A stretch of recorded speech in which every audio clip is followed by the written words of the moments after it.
guys, hari ini kita mau cobain buka rekening di CIMB Niaga dengan gak usah ke banknya. Nah guys, jadi kita didatangi oleh SIM Niaga dengan mobil ini guys. Jadi kita nggak usah ke banknya lagi. Di sini bisa buka tabungan, tarik setor, bayar QRIS, bayar tagihan, transfer dan investasi. Nah gampang kan guys. Jadi kita nggak usah ke banknya. Mari kita masuk. Nah di sini ada tellernya, ada CS-nya. Berhasil pula itu loh guys.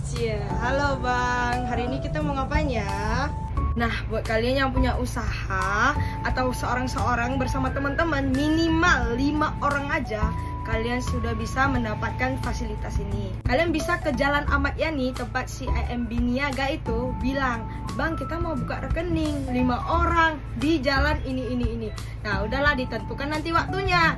Mobilnya ini yang ke sana, kalian nggak perlu ke sana lagi 5 orang itu, ya kan? Nah, gampang kan? Karena tahu kalian butuh kan? Semoga membantu, guys.